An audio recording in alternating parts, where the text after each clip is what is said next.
শুভ সকাল আমার প্রিয় বন্ধুরা, আশা করছি তোমরা যে যেখানে আছো সকলে ভালো আছো, সুস্থ আছো। বীরভূম জেলার ছোট্ট একটি গ্রাম থেকে আমি দৈবকী তোমাদের সকলকে জানাই আমার ব্লগ চ্যানেলে অনেক অনেক স্বাগত আর আমার অনেক অনেক ভালোবাসা। এখন বাজছে সকাল 5টা, সবেমাত্র ঘুম থেকে উঠেছি। আর এই যে আমার হাতে দেখছো তালপাতা, তো এটা দিয়ে কি করব না করব সবটাই তোমরা জানতে পারবে। তো রুদ্রর যে ঘাগুলো হয়েছে আমরা ডাক্তার দেখিয়ে নিয়ে এসেছি। তো ডাক্তারের ওষুধ খাচ্ছে, মলম লাগাচ্ছে, অনেকটাই ভালো হচ্ছে। কালকে আবার নতুন করে আরেকটা হয়েছে ভ্রুর এখানে। তো গ্রামের সবাই বলছে গরমে যে পোড়া বাতল ঘাটা হয় সেটাই হয়েছে রুদ্র, তাই বলছে।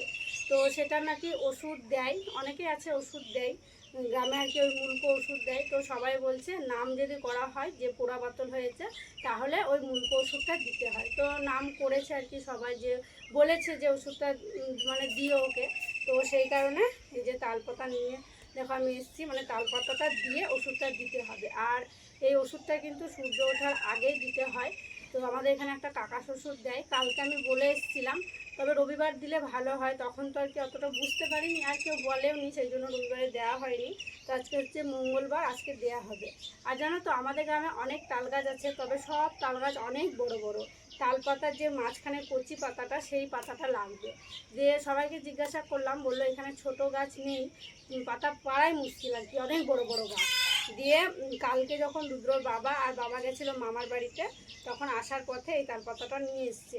মানে রামপুরহাট যাওয়ার পথে অনেক ছোট ছোট তাল গাছ আছে, তো সেখান থেকে একবার টোটোতে নেমেছিল, টোটো থেকে যে পাতাটা কেটে নিয়ে এসছে।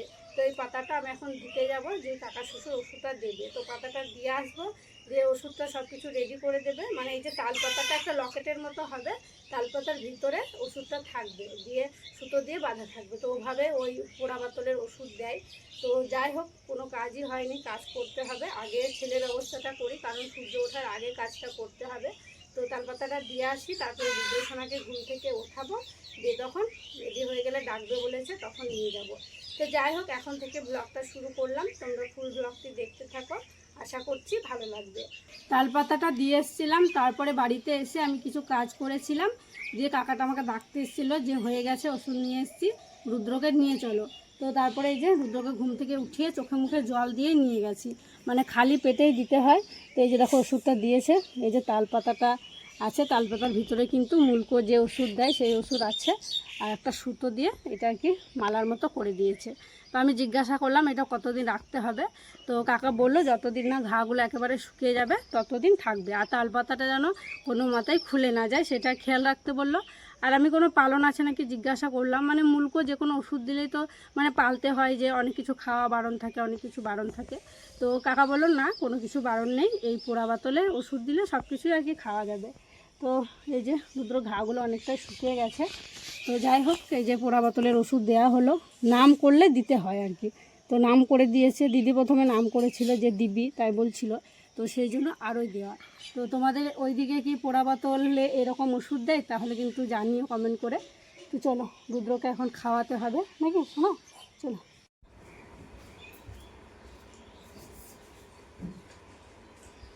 আজকে সকাল থেকে কোনো কাজই তোমাদের সাথে শেয়ার করতে পারিনি। তো সকাল থেকে তো রুদ্রকে নিয়ে ব্যস্ত হয়ে পড়েছিলাম। তো তারপরে হচ্ছে বাড়ির কাজগুলো করেছিলাম, বাসি কাজগুলো, স্নান টান করা হয়ে গেছে, পুজো করা হয়ে গেছে।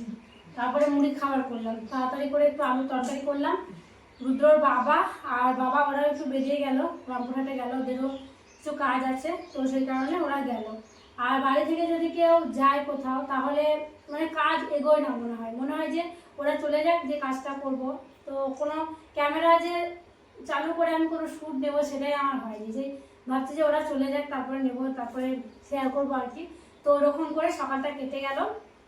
এখন বাজছে সকাল 10টা। তো পুজো পাঠ সেরে মুড়ি খাবার করে এখন দেখো শাশুড়ি বৌমা দুজনে মুড়ি খেতে বসলাম। চলো মুড়িটা খেয়ে নিই, আর মাকে স্নান করাতে হবে। তবে এখন তো কেউ নেই বাড়িতে, দেখি দিদি কখন আসছে, দিদিরা আসতে সেই 12টা বেজে যাবে, মানে 11টার সময় ভাবি ছুটি, আস্তে আস্তে 12টা 1 ঘন্টা আর কি লেগে যায়, 12টা বেজে যায়। দেখে মাকে তেল তেল মাখাবো, মাকে যদি হয় বৃষ্টিকে দেখে নিয়ে আসবো, যে গাটা ধুয়ে দেবো। চলো মুড়ি খাই। আর প্রচণ্ড গরম জানো তো, খুব গরম লাগছে।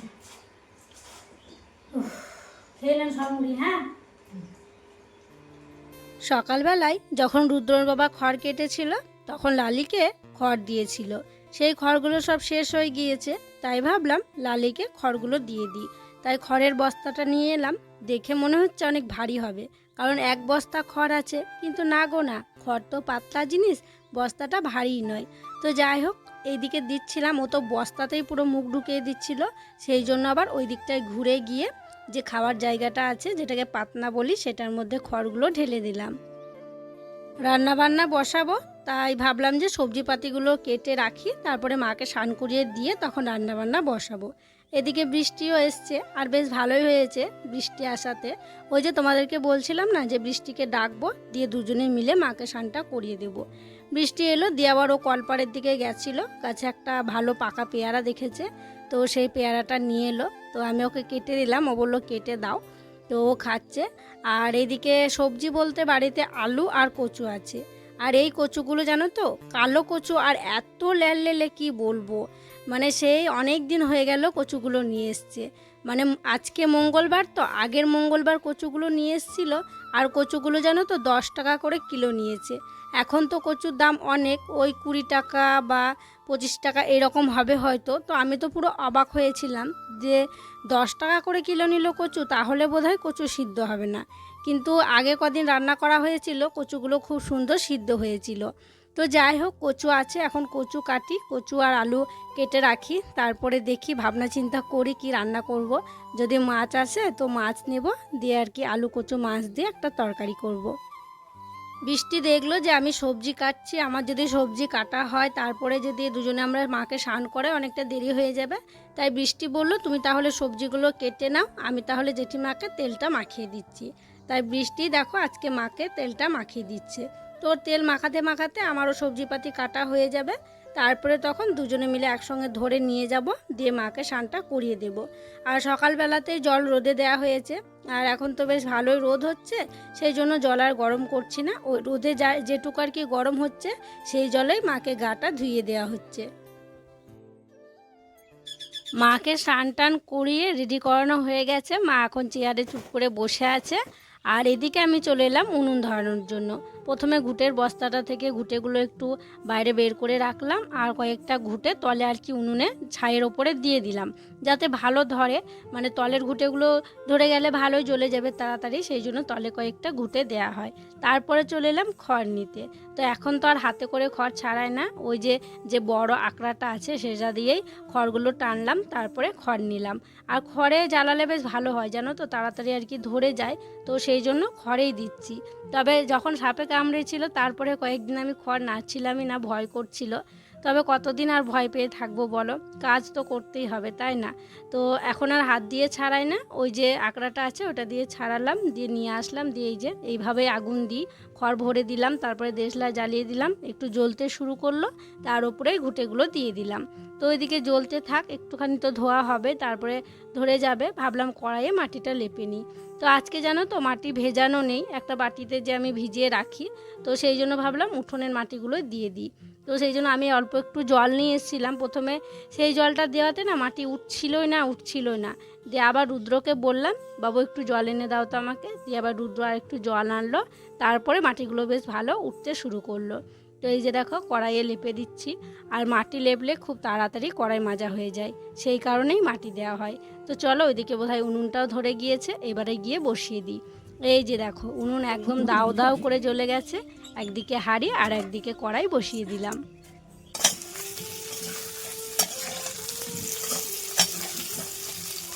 হাঁড়ি কড়াই বসিয়ে দিয়েছি, একদিকে তো জল বসালাম, আর একদিকে এই যে দেখো বড় বড় করে আলু কাটা হয়েছে, আর আলুগুলো ভেজে নিলাম।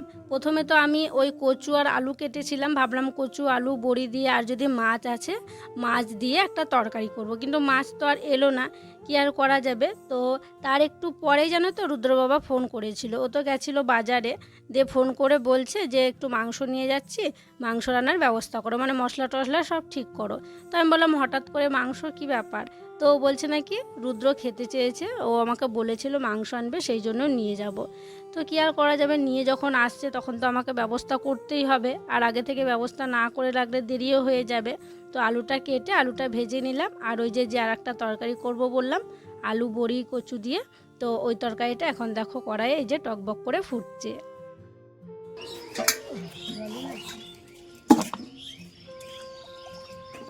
আমার রান্নাবান্না সব কিছু হয়ে গেছে। অনেকক্ষণ থেকেই অপেক্ষা করছিলাম যে রুদ্র বাবারা কখন আসবে। ওদেরও আসতে বেশ অনেকটাই দেরি হয়ে গেল। ওদেরকে আমি মশলাও বেটে ফেলেছি, পেঁয়াজও কেটে নিয়েছি, তারপরে আলু তো আগেই ভাজা হয়ে গেছে, সব কিছু রেডি। ভাত নেমে গেছে জানো, উনুনটা শুধু শুধু ওদিকে জ্বলছে। তো যাই হোক, এইমাত্র এলো আর আমি বললাম একবারে কলপারে রাখো, একবারে দেখে নেব, কেটে নেব, ধুয়ে নেব, তারপরে উনুন সালে নিয়ে আসবো।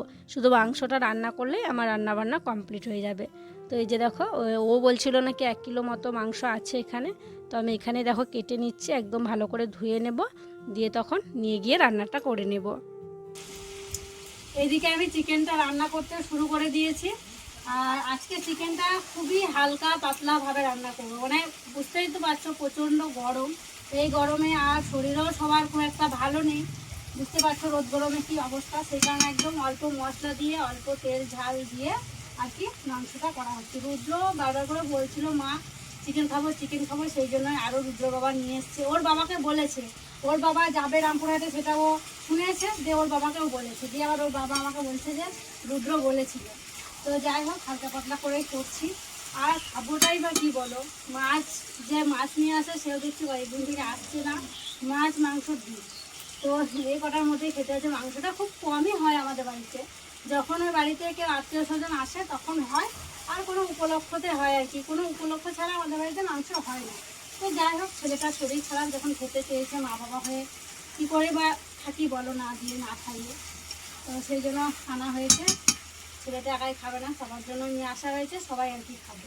তো চলো, এদিকে মাংস কষা চলছে, একটু কষে নিই, তারপরে তখন জল দিয়ে দেবো, আর জল দিয়ে এই ঢাকাটা দিয়ে দেবো।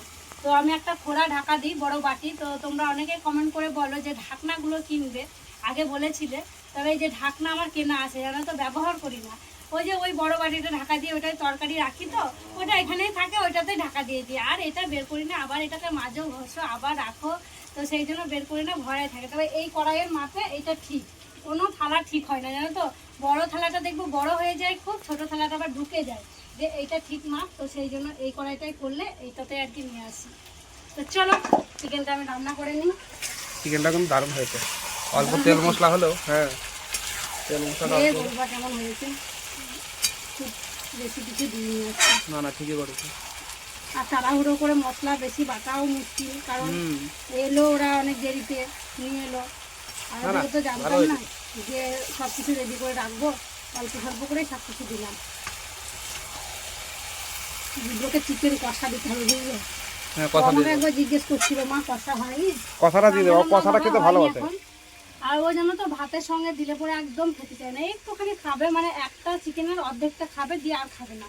ওকে যদি কষা দিই বা রান্না করার পর ঝোল সমেত যদি চিকেন তুলে দিই তখন খাবে, আবার ভাতের সঙ্গে কিছুতেই খেতে চায় না। তো আজকে কষা ওকে একটু বেশি করে দিয়ে দেবো, ভাতের সঙ্গে না খেলে না খাবে, শুধু ঝোল দিয়ে ভাত খাবে। রান্নাবান্না কমপ্লিট হয়ে গেছে। আর আজকে রান্নাবান্না কমপ্লিট করতে একটু দেরি হয়ে গেল, কারণ ওই যে ওরা একটু দেরি করেই এসছে, আর মাংস রান্না করতে তো একটু সময় লাগবেই। তো রান্নাবান্না সেরেই দেখো আজকে সবাইকে খেতে দিয়ে দিয়েছি। তো এদিকে দেখো বাবা বসেছে, ভাগ্নি বসেছে, আর দিদি মাকে খাইয়ে দিচ্ছে, আর আমি রুদ্রসোনাকে খাইয়ে দিচ্ছি। ওই তো ওর বাবাকে বলেছিল নিয়ে আসার জন্য, ওর মাংস খেতে ইচ্ছা করেছে। তবে কি জানো তো, কষা মাংস ওকে অনেক কপিস দিয়েছিলাম, ও সেটা খেয়েছিল। ও না ভাতের সঙ্গে না একদমই খেতে চায় না, তো ভাতের সঙ্গে ওই ছোট ছোট দুটো পিস নিয়েছি, সেটাই ও খেতে চাইছে না। তো যাই হোক, ওইদিকে ওদের সব খাওয়া হলো, তারপরে আমরা দেখো তিনজনে বসে পড়লাম। তো রুদ্রর বাবা একটু কাজ করছিল, তো সেই জন্য ওর দেরি হলো। ওকে আগেই দিতে চাইলাম, তবে ও স্নান করে চলে এসেছিলো, বললো রুদ্রকে খাওয়াচ্ছ তো খাও তাহলে, তখন আমি তোমাদের সঙ্গে খেয়ে নেব। তো এখন দেখো আমরা তিনজনে বসেছি, আর অল্প তেল মশলা ঝাল দিয়ে মাংসটা রান্না করেছি এই গরমের দিনে, তবে বেশ ভালো লাগছে জানো তো। সব সময় রিচ রান্না ভালো লাগে না, একটু হালকা পাতলা মাংসর ঝোল এগুলোও কিন্তু ভালো লাগে।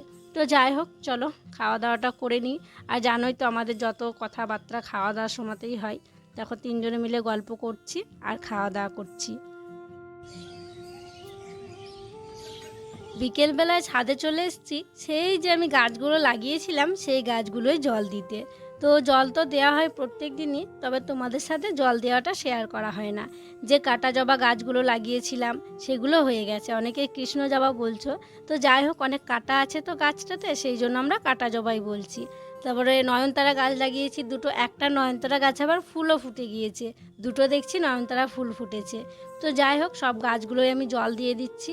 আর ওই দিকে বড় যে চাল নাড়া তাওয়াটা আছে, ওখানে আমি কুমড়োর বীজ ফেলিয়েছিলাম। তো যতগুলো বীজ আমি ফেলেছিলাম ওখানে, সব বীজগুলোই দেখছি গাছ বেরিয়ে গেছে। তবে ওইটুকু জায়গাতে অতগুলো গাছ হবে না, আর একটু গাছগুলো যখন বড় হয়ে যাবে তখন অন্য জায়গায় নিয়ে গিয়ে এই কুমড়োর চারাগুলো বসিয়ে দেব। এইটার মধ্যে দেখো বাবা ফেলিয়েছে বেগুনের বীজ। সেদিনকে বাজারে গেছিলো না, বেগুনের বীজ নিয়ে এসছে, যে ফেলিয়েছে কি সুন্দর দেখো বেরিয়েও গেছে। তবে আজকে যা রোদ হলো, আজকে সকালে যেন তো জল দেওয়া হয়নি, তো সেই কারণে আমি ভাবলাম যাই একটু জল দিয়ে আসি। একটু একটু পাতাগুলো দেখছি শুকিয়ে শুকিয়ে গেছে, সকালে জল দেওয়া হয়নি সেই কারণে। এই বীজগুলো যখন বড় হবে, এই চারাগুলো, তখন আমাদের ওই পুকুরের পাড়ে ওখানে লাগানো হবে, পুকুর পাড়ে। কি সুন্দর হয়েছে দেখো। ঢাকা দিয়ে রাখতে হয়, রোদের সময় ঢাকা দিয়ে রাখে যাতে রোদের তাপটা ভালো না লাগে।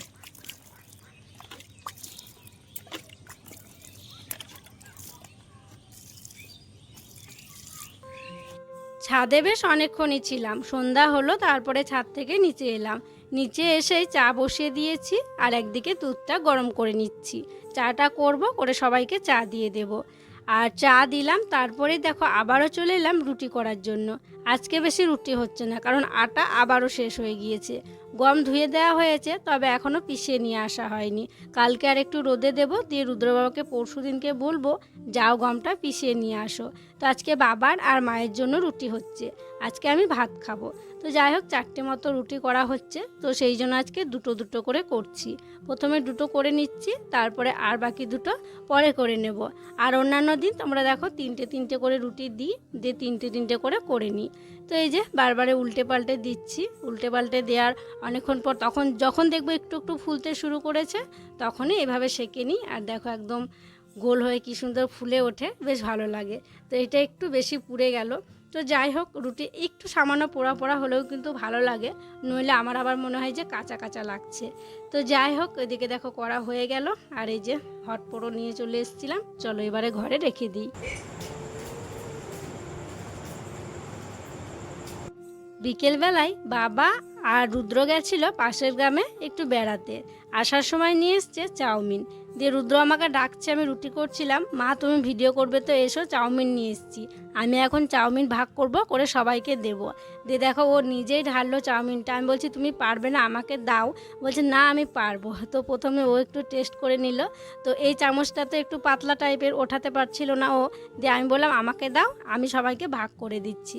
তো আমি দেখো এখন সবাইকে দিচ্ছি, আর দিদি ওর মুখের ঘাটা একবার দেখে নিল।